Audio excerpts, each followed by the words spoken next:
Já estamos chegando com o programa Mega Profissionais. Acompanhe comigo as atrações do programa de hoje. E daqui a pouquinho nós vamos conversar sobre um assunto muito importante, principalmente para aqueles que fazem viagens longas. Olá, tudo bem? Hoje a gente vai falar um pouco sobre ansiedade, né? Como é que acontece, quais são as causas e principalmente como você pode se prevenir dela. Colocar a timidez como ponto principal e não como um plano de fundo, vai te deixar cada vez mais limitado ou limitada. Essas são as atrações de hoje, assuntos importantes, reveladores e, acima de tudo, libertadores. Porque a informação nos traz libertação. Quando? Daqui a pouquinho, daqui 30 segundos, eu vou para o intervalo comercial e volto com vocês. Já, rapidinho.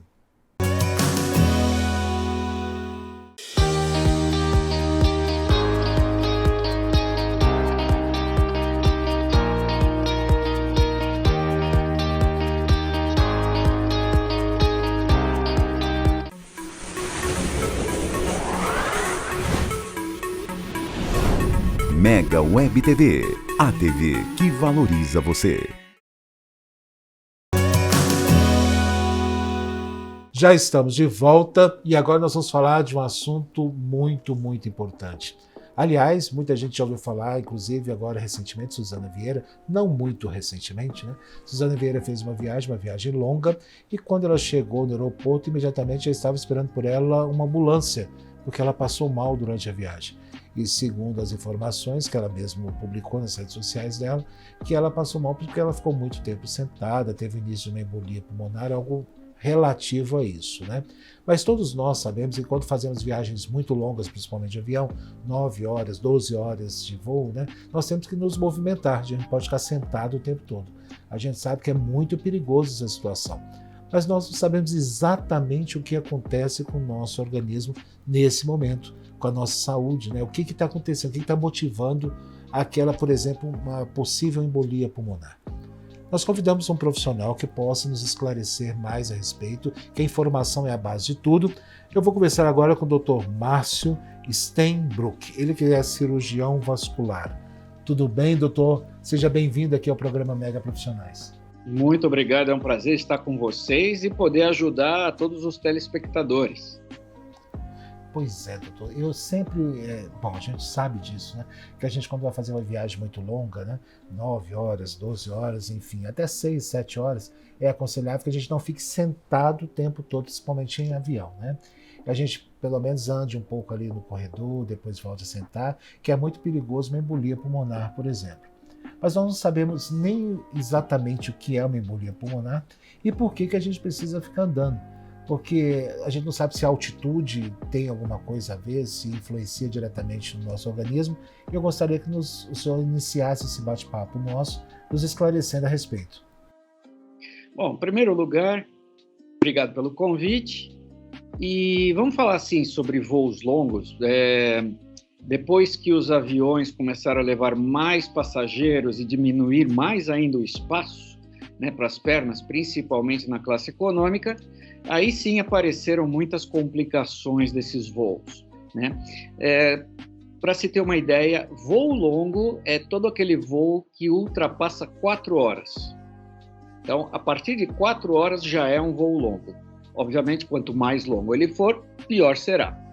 Mas antes, vamos falar um pouquinho sobre a circulação venosa das pernas para se entender o que acontece no avião. Então, nossa circulação arterial é aquela que leva o sangue com oxigênio para a periferia do organismo para que as células respirem. É como a água potável chegando na sua torneira. Já o sistema venoso é aquele que drena esse sangue usado, ele corresponderia ao sistema de esgoto. Só que o sangue usado pelos pés e pernas tem que subir contra a gravidade. E a natureza nos dotou de uma bomba lá de baixo para impulsionar esse sangue para cima. Quem impulsiona esse sangue é justamente a barriga da perna, também conhecida como panturrilha. Conforme a gente caminha, movimentando os pés, né, para cima, para baixo, essa musculatura se contrai, espremendo as veias internas e impulsionando o sangue para cima.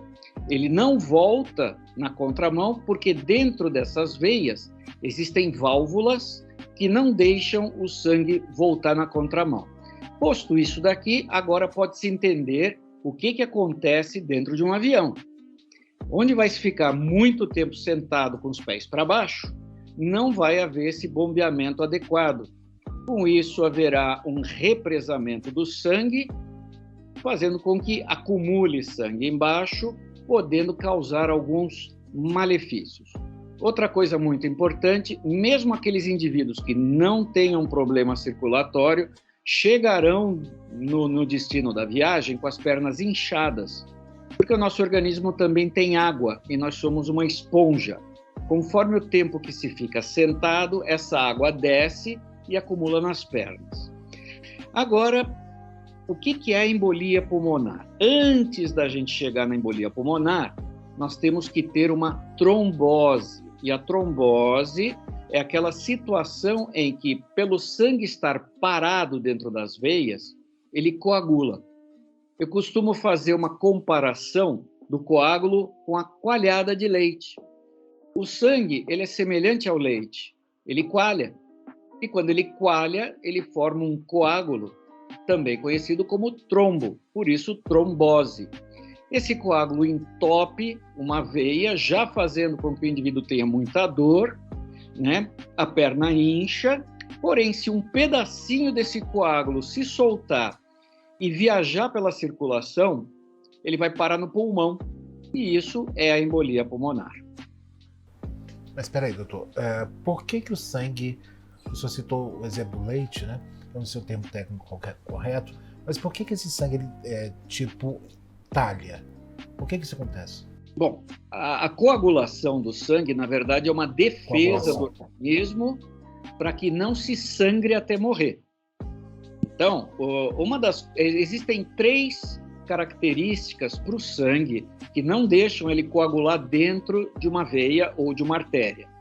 O primeiro atributo são os componentes químicos do sangue, né, que fazem com que ele só coagule no momento certo. Porém, existe um outro fator, que é justamente a lisura da parede da veia por dentro. Então, o cano por onde ele passa tem que ser lisinho e cilíndrico. Quando esse cano está irregular, no caso, por exemplo, de varizes, nas varizes, as veias estão dilatadas, então o sangue não circula de forma adequada. Isso pode fazer com que ele turbilhone lá dentro, né, como se eu estivesse batendo creme de leite no liquidificador, e ele pode coagular. E o terceiro item é a velocidade com que ele corre dentro do vaso.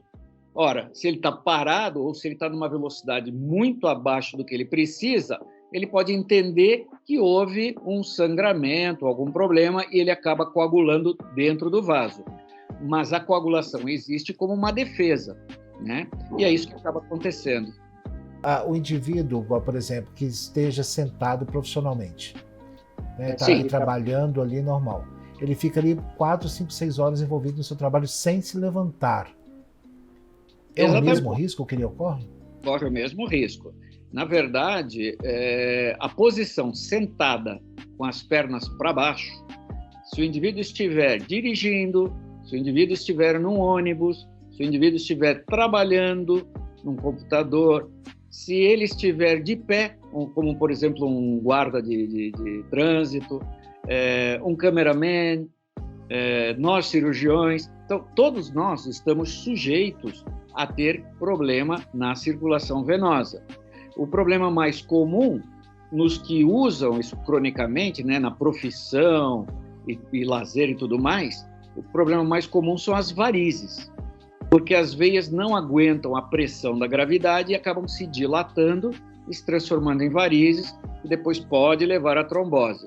Mas, em situações agudas, como é o voo, né, ou as viagens, o indivíduo pode, logicamente ele não vai desenvolver varizes num voo, mas como ele está com a circulação de repente parada, o sangue pode entender que houve um sangramento. e aí coagular. Isso pode acontecer realmente nessas situações que você citou.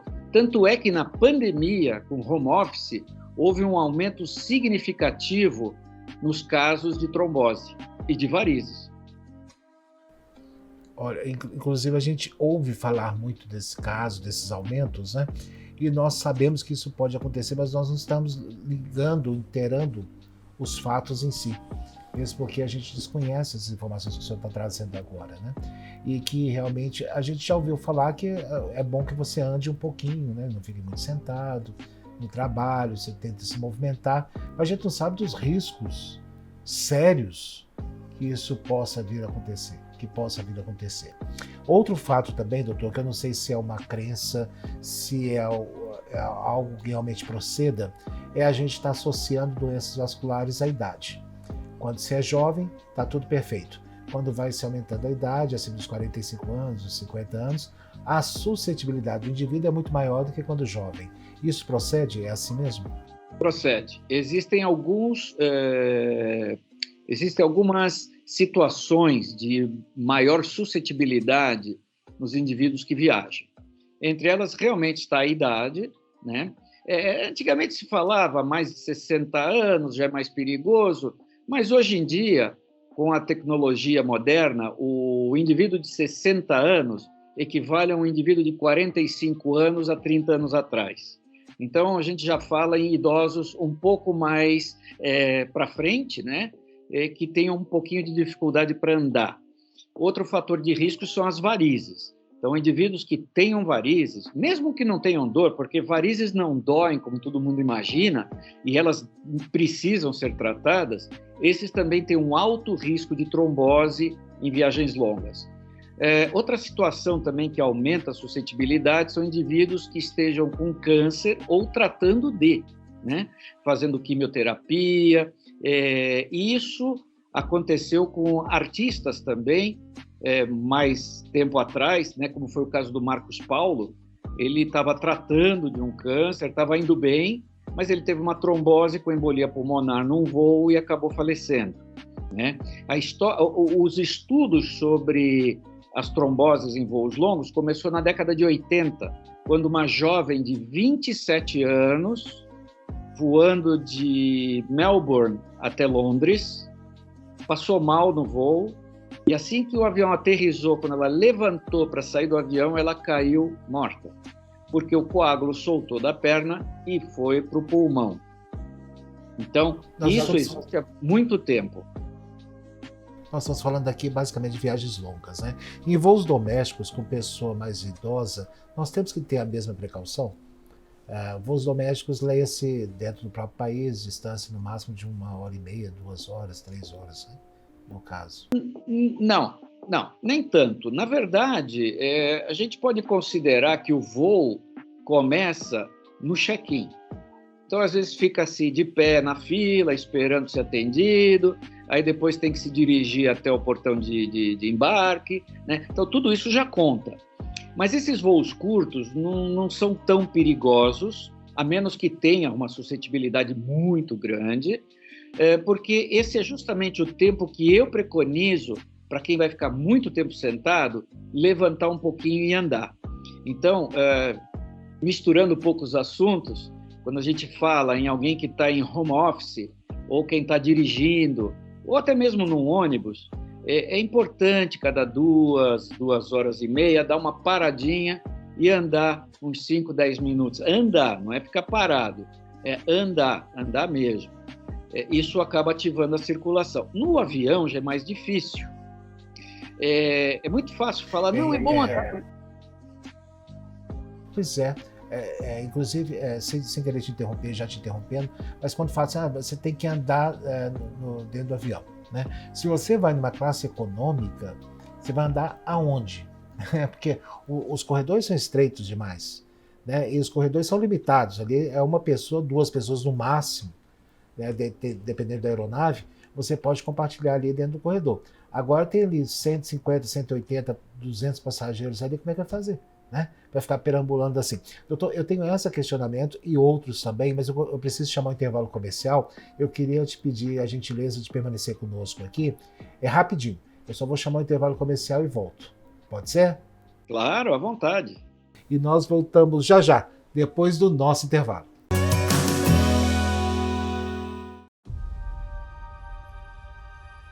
Soon, the galaxy will be remade.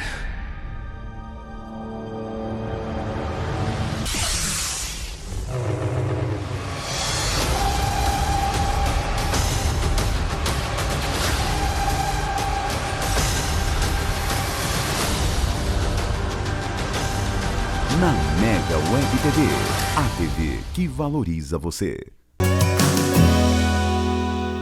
Já estamos de volta e para você que acabou de chegar, estamos falando agora sobre doenças vasculares em viagens longas, estamos falando de trombose, estamos falando de embolia pulmonar e principalmente estamos relembrando aquele caso que todo mundo acompanhou aí, todo mundo ficou muito preocupado com a Suzana Vieira, que chegou, ela desceu do avião, imediatamente uma ambulância já estava ali esperando, porque ela teve um problema em viagens longas, que ela ficou muito tempo sentada, e ela, na verdade, ela dormiu, né? Isso a gente lembrando o fato, né? E isso é muito comum, né, gente? A gente quando vai fazer uma viagem longa, 9, 12 horas, né? Ninguém aguenta aquela viagem longa demais, você toma um remedinho para dormir, e aí você dorme, né? Ali, devia dormir até 6, 7 horas direto, né? E nós estamos observando nessa entrevista de agora, de hoje, né, que é muito perigoso esse fato, né? Você realmente precisa se exercitar. E não é só viagens longas não, né? Enfim, se você perdeu a primeira parte dessa matéria, é muito importante que você possa acessar ela aí no nosso site, na nossa emissora de TV web, que você vai ver dados importantíssimos. Eu estou conversando aqui com o Dr. Márcio Steinbruch, cirurgião vascular, e está nos acrescentando mais informações a respeito, esclarecendo as nossas dúvidas. Doutor, inclusive até eu relembrei esse fato, né, que a Suzana falou, inclusive que ela tomou alguma coisa, um remedinho, não sei o que foi, ou se foi uma bebida, não sei, e ela dormiu, né? E que é muito comum, né? As pessoas realmente fazem isso, e eu vou ter que ser verdadeiro mais uma vez, como eu sempre sou, eu também tomo um remédio, porque eu não aguento viagens muito longas, eu acho muito estressante, né? E eu aqui, há 2 programas atrás, nós estávamos falando de gordofobia, e eu falei até com a advogada que eu estava entrevistando na época, né, no momento, eu falei com ela, olha, eu não viajo em classe econômica, né? Eu tenho que viajar na classe executiva, eu não viajo na classe econômica, eu viajo na classe executiva, porque os bancos são muito estreitos e eu sou gordo, então aquilo ali vai me causar um certo incômodo, né? Mas nos voos onde você tem ali a opção de ter um assento mais confortável, até virar cama, a gente é mais estimulado a dormir, né? E aí o senhor está nos falando aqui do risco sério de você ficar muito tempo parado sem se movimentar, não é isso? Mas você sabe que tem mais itens, né, num voo longo, e apesar dessa síndrome se chamar síndrome da classe econômica, ela não ocorre só em classe econômica, obviamente que a chance é menor numa classe executiva. Mas o problema do álcool, bem que você citou, isso é bom, ele também é um pouquinho perigoso num voo. Os aviões têm uma pressurização para que mantenha uma pressão semelhante à aqui da Terra. Só que a pressão dentro do avião ela é bem mais baixa do que a pressão aqui no chão, né? Porque senão o avião explodiria. E isso faz com que a gente perca mais água pela respiração, por transpiração, né? É uma evaporação que a gente não sente e a gente vai perdendo líquido. Quando se bebe álcool numa quantidade mais elevada, ele aumenta essa desidratação, fazendo o que a gente chama tecnicamente de hemoconcentração, ou seja, o sangue, no linguajar leigo, ficaria um pouquinho mais grosso. E isso também facilita a trombose. Então, muito importante, seja qual for a classe que esteja viajando, é se hidratar bem. Você citou também a questão do remedinho para dormir. Eu sou um dos que usa também, eu não aguento, às vezes, tanto tempo. Eu não então, consigo... estou absolvido. O médico falou, estou absolvido. Então, eu também não consigo. Só que eu me policio pelo seguinte, quando eu estou em terra, quantas horas eu durmo por noite? Umas 8 horas, 6 horas, né? Então, o que eu faço? Eu me programo no avião para aproveitar o início da viagem, fazer minha refeição, assistir um filminho, jogar um joguinho, bater papo com a esposa ou com o vizinho, né? Quando eu percebo que entre o momento que eu estou até a possível chegada, vão faltar aí algo em torno de 8 a 10 horas, mas sim, eu tomo algum remedinho, de preferência algo leve, tá? Algo leve, não adianta aqueles pesadões, porque eu já soube de história que alguém não acordou, não conseguia sair do avião, né? Algo levinho, que induz o sono, e aí eu vou conseguir descansar umas 4, 5 horas, até um pouquinho mais. E dá tempo para eu acordar, me preparar e tudo mais. Então, isso é importante, toma muito cuidado, porque se você dormir muito tempo, de fato, vai ficar com as pernas para baixo e isso é ruim. Então, a programação é boa. Pois é. Antes de entrar o intervalo comercial, eu até brinquei com o senhor, né, que na classe executiva é uma tarefa dificílima. Você se movimentar durante um voo, onde os corredores são cada vez mais estreitos, a quantidade de pessoas cada vez maior, como o senhor bem citou no bloco anterior, e fica difícil a gente ali tentar andar, né? Mas, enfim, você vai, levanta, vai ter um banheiro, Veja um toalete, né? É muito fácil o médico chegar e falar para um paciente que fuma pra caramba, ele falar, o senhor tem que parar de fumar. Muito fácil dizer isso, né? Como é que ele vai parar de fumar? Então, é muito fácil também eu chegar para alguém e falar, o senhor tem que andar no avião, tem que andar um pouquinho no avião, cada 2 horas, levantar. Primeiro que se ele não estiver sentado no corredor, para ele levantar é uma desgraça. Segundo é que você falou, não se consegue andar no corredor e não tem distância suficiente para você fazer uma caminhada adequada, então acaba se passando como se você tivesse parado em pé. Quer dar licença aqui, dá licença ali, você anda um pouquinho, dá uma parada, desvia de alguém que está dormindo para fora da cadeira. Então, isso é uma falácia. Seria importante? Sim, mas não dá. Então, o que se preconiza é que enquanto você está sentado, faça alguns alongamentos e alguns exercícios com os pés, né? Quem lembra das máquinas de costuras antigas, que tinham um pedal, que a gente fazia aquele movimento com o pé, né? Então, tem que fazer esse mesmo movimento cada 2 horas. Lembra de fazer isso, fica fazendo isso por uns 5, 10 minutos, isso ajuda no retorno venoso, né? Se puder fazer alguns exercícios também de alongamento com os pés, também é bom. Só para vocês terem uma ideia, existem empresas aéreas asiáticas que naquelas informações, né, de segurança, que eles falam, do cinto de segurança, a porta de saída é aqui, se acabar o ar, tem a máscara, blá, blá, e eles acrescentam também exercícios do que fazer durante o voo. Os voos aqui das Américas eu nunca vi igual, aliás, nem na Europa. Isso é mais na Ásia que eles realmente ensinam. Você vê como como são os países desenvolvidos, né? Sim. Essas informações são fundamentais, inclusive salvam vidas, né, doutor? Sim, claro. Realmente é muito perigoso. E digo mais, a frequência com que ocorre complicações, desde pequenas até grandes, em voos longos, a frequência é grande. É que isso não é divulgado. Mas eu, por exemplo, na minha prática profissional, né, como cirurgião vascular, toda semana eu recebo pacientes com perna inchada, dor nas pernas, por conta de voos longos, né? Alguns eu já peguei até trombose, mas ele não sentiu aquela dor aguda, né? Mas sim, a frequência é alta. Tem que se tomar muito cuidado. Sim. E eu também acrescentei para o senhor que nós temos um certo receio, por exemplo, eu tenho minha mãe que tem 78 anos, né? E meu pai também tinha 78 anos, ele é falecido, tem menos de 1 ano, e ele tinha a questão de trombose nas pernas, né? E nós já não viajávamos mais com ele de avião. Até mesmo para voos domésticos, a gente não viajava mais porque a gente tinha um certo medo, né? De fazer essa viagem, principalmente que o médico também tinha desaconselhado ele a ir para São Paulo. Você vê, voo de 1h40 de onde nós estamos, né? Então eles já não autorizavam. Automaticamente a minha mãe já tem uma vida completamente diferente do meu pai, né? Ela era muito mais ativa, muito mais saudável, né? Enfim. Mas nós acabamos ficando com medo também. Estamos com certo receio de levá-la em voos domésticos, né? Também. E isso procede, doutor, ou esse medo é só uma questão psicológica nossa mesmo? Não, é o que eu falei inicialmente. Esses voos curtos, eu costumo brincar, eu não sei como é que é aí na sua cidade, mas aqui nós pegamos muitos congestionamentos gigantescos.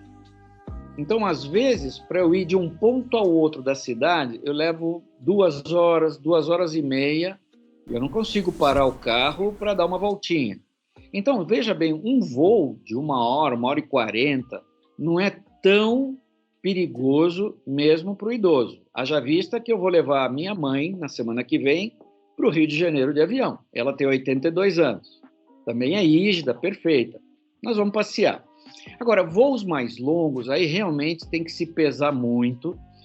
De preferência, se tiver realmente que fazer esse voo, o ideal é passar num vascular antes, fazer uma avaliação, pegar orientações, porque existem orientações para pessoas que têm um risco maior, mas que precisam viajar ou querem viajar.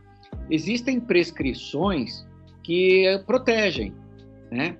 Uma delas, mesmo para quem não tem problema circulatório, se orienta a usar uma meia elástica, pode ser só até o joelho, para voos longos. Qualquer indivíduo, eu, por exemplo, viajo, eu não tenho problema circulatório, mas eu uso meia para voos longos. Por que isso? Porque a meia, ela... Oi? É uma boa dica. Sim, a meia, ela ajuda no bombeamento do sangue e ela segura o inchaço e também desvia o sangue que iria para aquelas veias superficiais.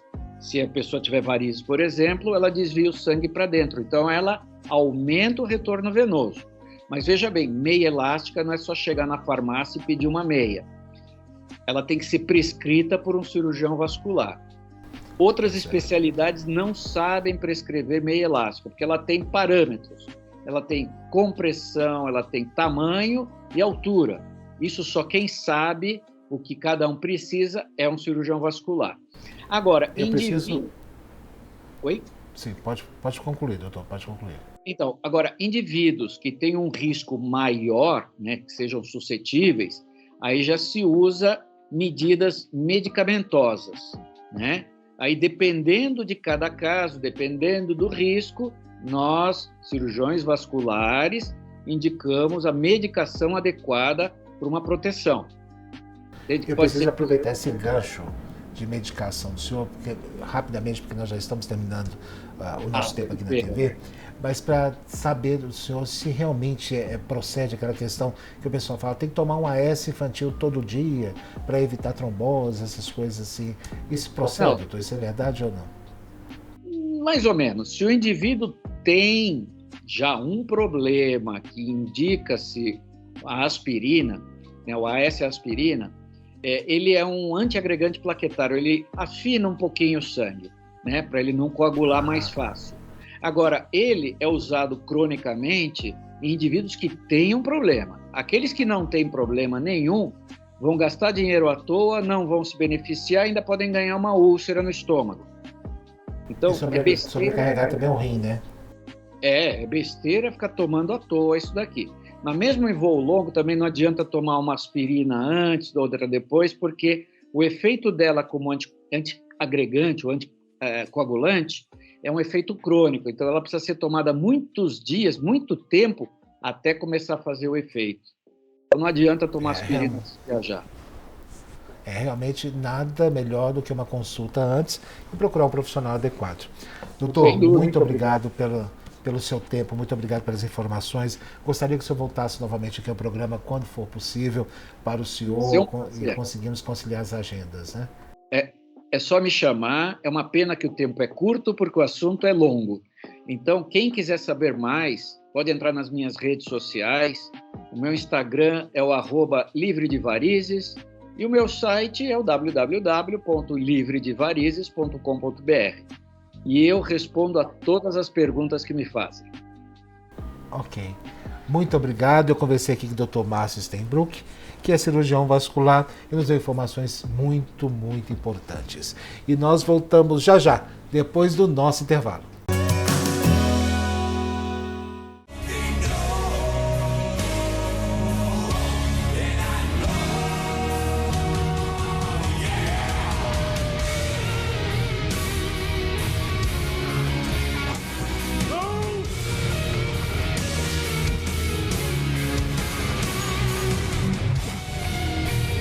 Supernatural, a luta entre o bem e o mal. Aqui na Mega Web TV. Já estamos de volta e agora nós vamos falar de um assunto muito importante que muita gente ouve falar. Aliás, passou a ser uma das palavras mais comuns hoje nas redes sociais, né? Que é a palavra ansiedade. Todo mundo sabe o que é a ansiedade. Muita gente já se rotula como ansioso. E também nós sabemos que causas bases, né, de várias doenças está ali ligada à ansiedade. Mas será que realmente nós temos um profundo conhecimento do que é ansiedade, as suas implicações, o que ela pode vir a acontecer, vir a ocorrer e quando buscar ajuda profissional quando necessário? Acredito que poucos de nós temos a interação do todo, né, da ansiedade e o que ela pode nos causar.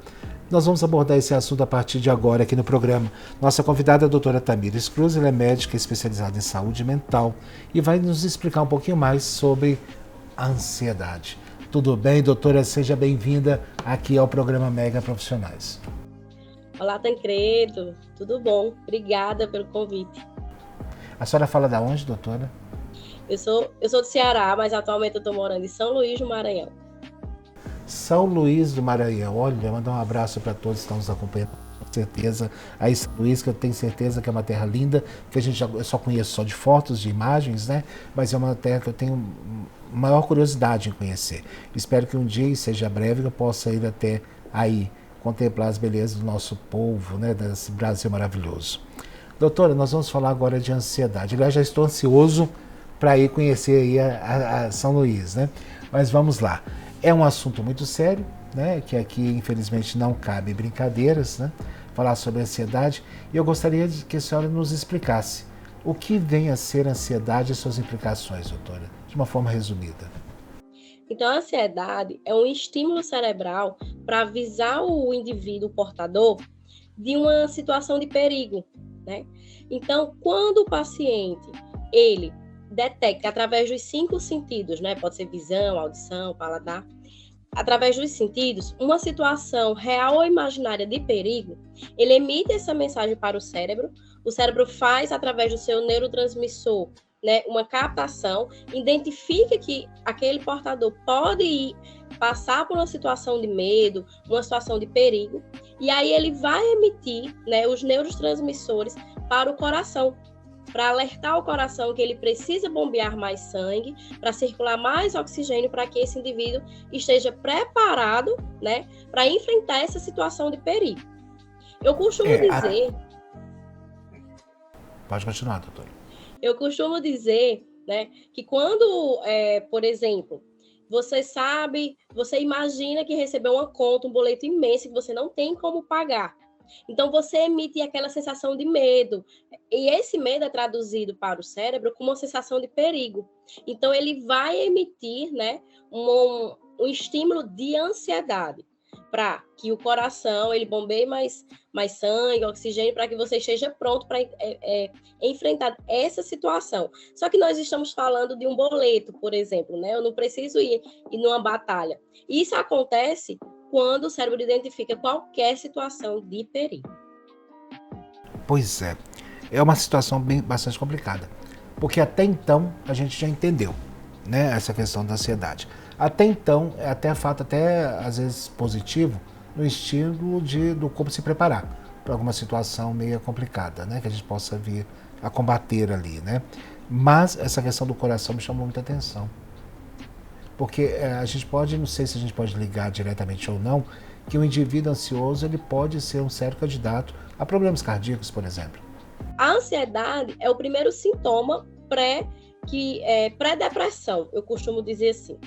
Então, quando você começa a apresentar durante o dia muitas crises de ansiedade e evolui para o transtorno de ansiedade, não só problemas de coração, mas depressão, né, que é a principal doença ligada à ansiedade, e muitas outras doenças importantes, como a obesidade, né, a nefropatia também está ligada. Então, a ansiedade, né, que às vezes é um termo até vulgar, mas é um problema realmente sério e precisa ser tratado, principalmente quando o indivíduo, ao longo das 24 horas, apresenta diversas crises de ansiedade que atrapalham as suas atividades diárias. E Pois sem é. contar também Nossa. que, Sim. de acordo com a intensidade das suas crises de ansiedade, é um fator, né, que pode predispor até ao suicídio. Pois é, doutora. Culturalmente, nós temos, infelizmente, a falta de informação nos leva a isso, né? A jogar a responsabilidade no próprio indivíduo, né? O indivíduo está ansioso, o problema é seu. Você tem que se virar para isso. Você é obrigado a não ficar ansioso. Você é obrigado a ler uma frase de efeito ou ir buscar na religião uma solução para você. E você tem que ter essa solução, porque o indivíduo tal e tal e tal conseguiu. Então a gente joga no indivíduo a responsabilidade dele se autocurar, né? Entre aspas, né? Se autocurar, se autotratar com aquela ansiedade. E hoje nós sabemos, assim como a depressão que a senhora citou há pouco, nós sabemos que é uma doença, que ela tem efeitos físicos e tem causas também físicas e precisa ser tratado ali como uma doença, né? Assim como a ansiedade, pelo que eu estou começando a entender, a ansiedade também é um transtorno, é uma doença que precisa buscar um profissional para, pelo menos, tentar auxiliar aquele indivíduo a superar esse momento, né? Porque a gente fica sempre culturalmente jogando a responsabilidade para o próprio indivíduo. E nisso vai aumentando a ansiedade cada vez mais, né?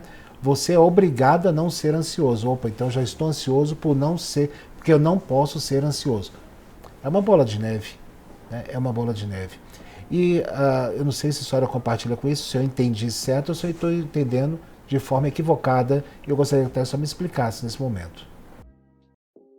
Não, eu concordo com tudo que você falou, que acaba virando uma bola de neve, né? Eu trato os meus pacientes, eu acredito que o paciente que vem apresentando muitos sinais de alerta é justamente isso, né? Ele vem com acúmulo de abalos e traumas emocionais, além do excesso de cobrança. E de acordo com a faixa etária, a causa da ansiedade muda um pouco, né? Nós sabemos que naquela fase da adolescência é realmente cobrança dos pais e da sociedade. Ele tem que ser um bom aluno, tem que ser bom em tudo. Passou um pouco da fase da adolescência, vem a cobrança da vida adulta, pagar boleto. Então ele tem que ser um excelente profissional. Principalmente nós mulheres, né? Nós somos cobradas para tem que ser uma boa mãe, tem que ser uma boa dona de casa, ao mesmo tempo que tem que ser uma boa profissional autônoma, né? E tem que ser boa em tudo. Eu até costumo dizer assim, você não tem que ser. Isso não existe, você não tem que ser.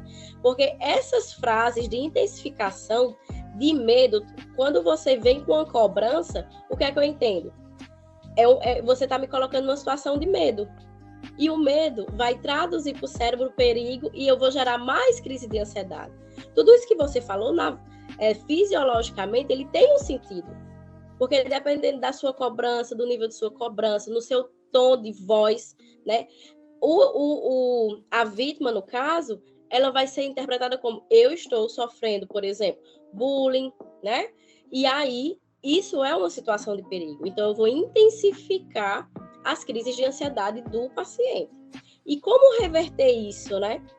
Em vez da cobrança, tem que ser frases de apoio, né? Não é frase assim talvez não seja motivação, mas apoio. Mostrar que você é solidário com a dor do outro, porque a dor do outro, né? O medo, o trauma, o abalo emocional do outro, só ele sabe a sua intensidade. Então, Sim. O primeiro passo é não querer diminuir. É não dizer, você é forte e você vai ficar bem. Não é isso, porque eu estou diminuindo. Eu estou querendo inferiorizar o teu problema. E aí, acabo que eu faço intensificar o problema. É verdade. Nós precisamos entender isso, principalmente porque tem pessoas próximas a nós, né, que passam por situações como essa, e principalmente para influenciadores digitais e pessoas formadoras de opinião, assim como eu, por exemplo, nesse momento, e assim a senhora também. Nós somos formadores de opinião nesse momento. Se nós chegarmos aqui e diminuirmos o problema da ansiedade, achar que é uma coisa que é facilmente corrigida por qualquer um, a qualquer momento, basta ler uma frase, aí nós vamos estar realmente intensificando o problema das pessoas e não os resolvendo, né? Nós temos que entender essa diferença, porque é uma diferença, é uma linha muito tênue, né? Onde você pode ajudar ou você pode atrapalhar e muito aquela pessoa, né? Causa até outras dependências, enfim, pode ter resultados ainda mais danosos, né? Eu vou chamar um quadro nosso agora, doutora. Eu gostaria que a senhora permanecesse conosco aqui, que eu quero voltar nesse assunto que nós temos que falar um pouco mais a respeito. Pode ser? Tá joia. Tudo Ok? bem. Bom, nós estamos falando aqui de saúde mental, agora chegou o momento do quadro Em Busca do Equilíbrio com a Miriam Moraes. Nós temos inclusive uma dúvida de um internauta nosso, o Lúcio Filho. Ele pergunta o seguinte, ele na verdade faz uma colocação, né? Mesmo sendo um dos melhores profissionais da minha área, não consigo ter aquele brilho que chama a atenção das pessoas. Como posso fazer para melhorar isso, Miriam Moraes? Aqui ele fala que, pelo jeito que eu entendi aqui, ele é tímido, né? É com você, Miriam Moraes, nosso quadro Em Busca do Equilíbrio.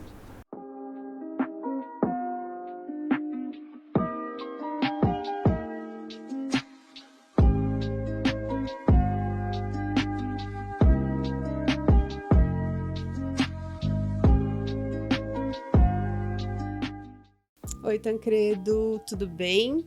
Bom demais estar aqui de novo. Então, é um questionamento, uma pergunta, uma dúvida, são todos eles ao mesmo tempo, né? Porém, eu quero dizer o seguinte, eu sempre pergunto, quando isso me é colocado, a questão da timidez. A última frase foi, eu acho que o que me atrapalha é ser tímido. Como é que uma pessoa tímida se comunica? Como é que uma pessoa tímida consegue rever questões, ser vista por outras pessoas, ser bem-sucedida? Então, assim, a timidez, na realidade, ela não é o pano principal. Eu acho que ela é um plano de fundo, então não é pela timidez. Posso te dizer que a timidez não é o principal fator. Como mudar isso? Imagine-se, em vezes, como eu faria, como eu teria, ou qual ação seria se eu estivesse sozinho. Lembrando lá da timidez, tá? Se eu estivesse sozinho, como eu reagiria nessa situação? Eu tenho que falar para um grupo grande. Por exemplo, eu dou algumas palestras, eu faço alguns encontros, Miriam, e eu tenho que estar em evidência. Como eu me coloco? Como é que eu me sinto? Jogando para você isso, como você se sentiria imaginando-se nessa posição? Provavelmente sua resposta será para mim, não, aí eu vou e faço, porque aí é uma obrigação, é um trabalho. Não, se você consegue fazer isso, é porque isso está em você. É sempre o reconhecimento do que eu tenho e não do que eu não tenho. Colocar a timidez como ponto principal e não como um plano de fundo, vai te deixar cada vez mais limitado ou limitada. Então, sendo assim, qual é a dica aqui? A dica é, busque dentro de você, olhe para você nas suas relações, né, na sua vida, no seu cotidiano, como é que você se comporta? Será que é timidez ou será que o brilho está aí e por algum motivo você se faz de tímido? Vamos pensar sobre isso? Eu acho que seria interessante esse pensamento. Sendo assim, eu agradeço mais uma vez pelas perguntas, pelos questionamentos que são mandados e devolvo para você, Tancredo.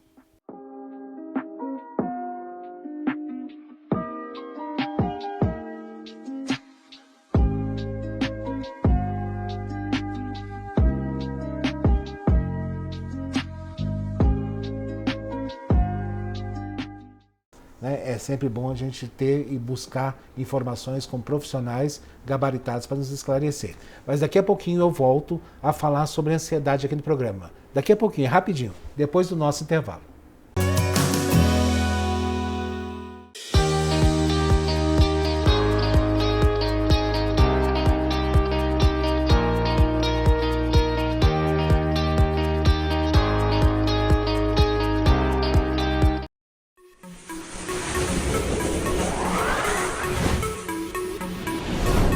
Mega Web TV, a TV que valoriza você.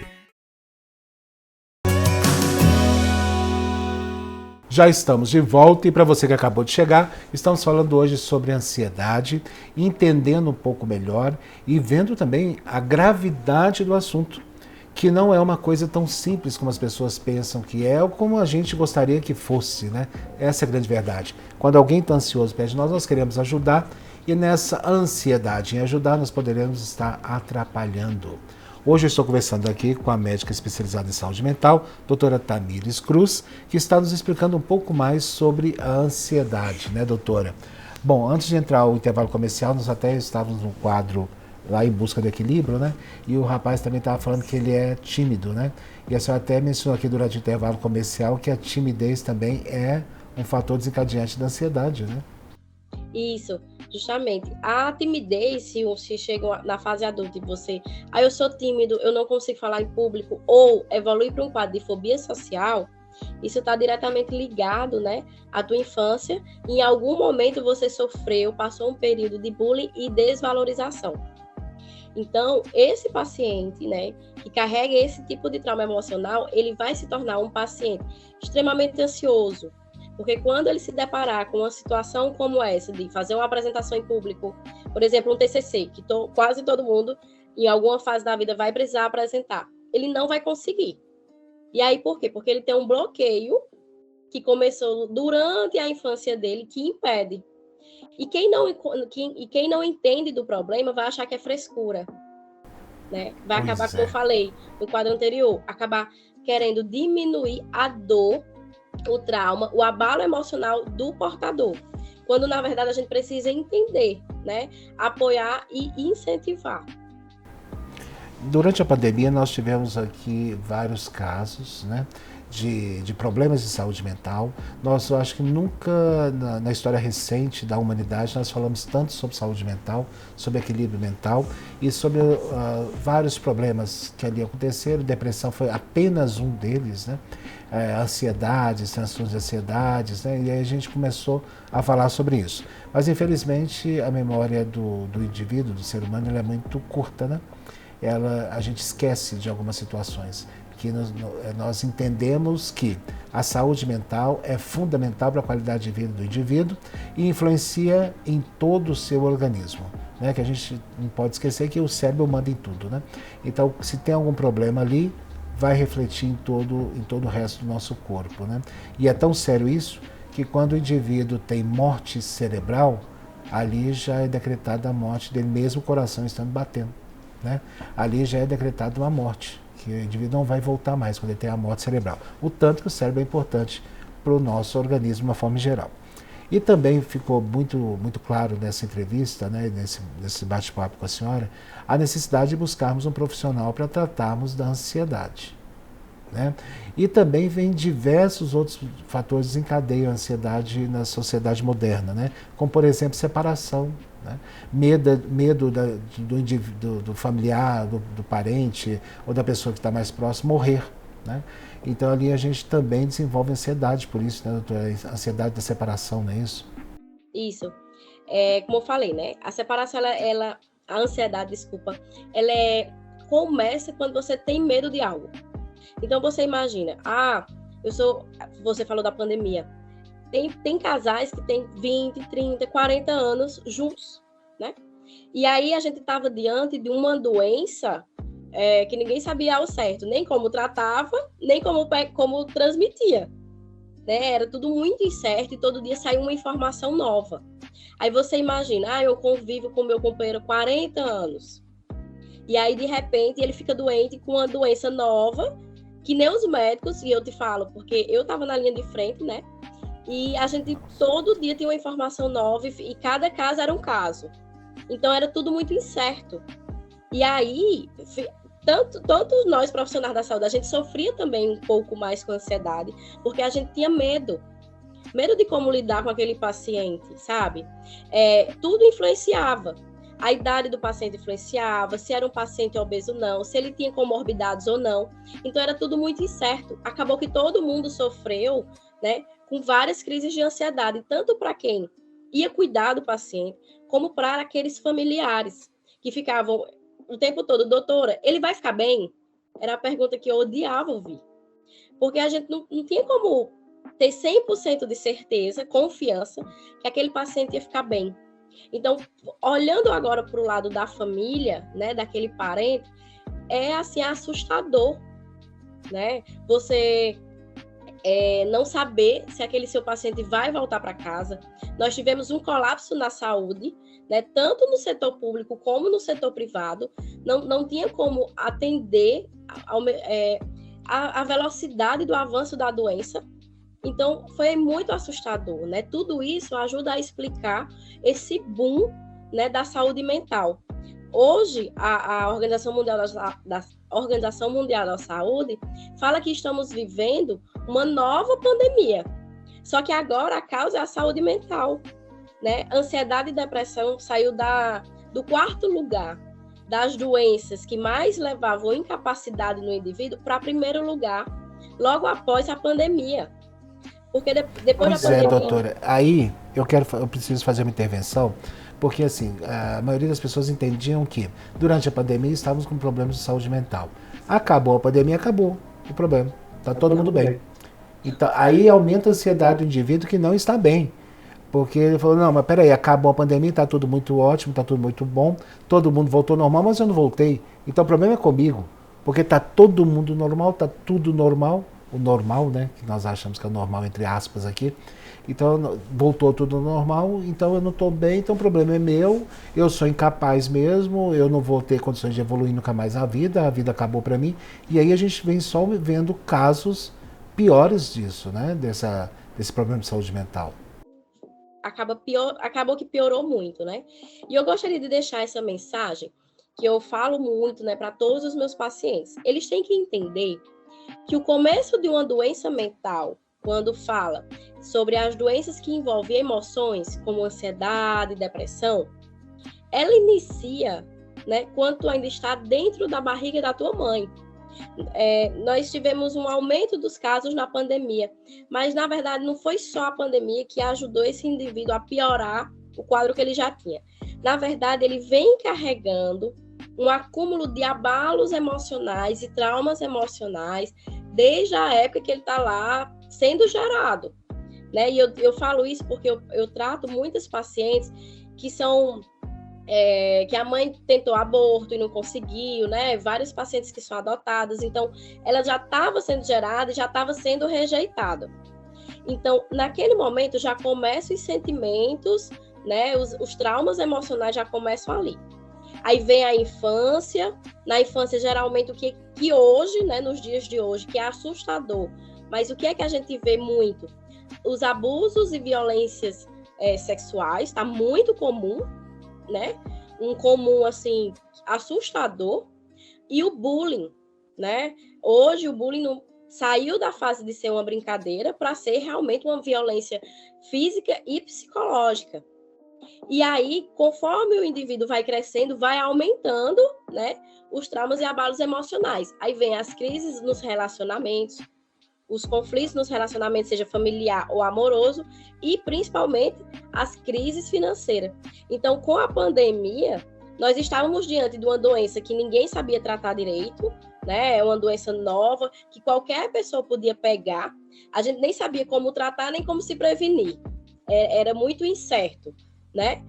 E você já tinha uma bagagem, você já era sobrecarregado de problemas, de dores e traumas emocionais. Mas, doutora, uma pergunta que não quer calar. A ansiedade tem cura? Então, a ansiedade ela não tem cura, ela tem controle.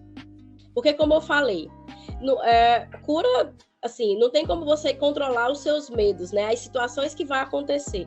Então, quando você acorda, você já está susceptível à situação do meio externo. Você vai para a rua, você não sabe se vai ser assaltado ou não, se você vai ser vítima de qualquer tipo de violência. Então, os problemas, né? Ninguém vai fugir dele. Então, como eu te falei, a ansiedade ela começa quando você tem medo de algo, seja real ou seja imaginário. Se eu estiver imaginando que pode acontecer, eu vou desencadear no meu cérebro um estímulo do medo. E esse estímulo a gente dá o nome de ansiedade. Então, assim, não tem cura isso. Mas a gente tem como fazer. Existem técnicas para a gente controlar. Por que eu falo controlar? Para que a sua ansiedade deixe você trabalhar, para que a sua ansiedade não impeça você de ter uma rotina normal.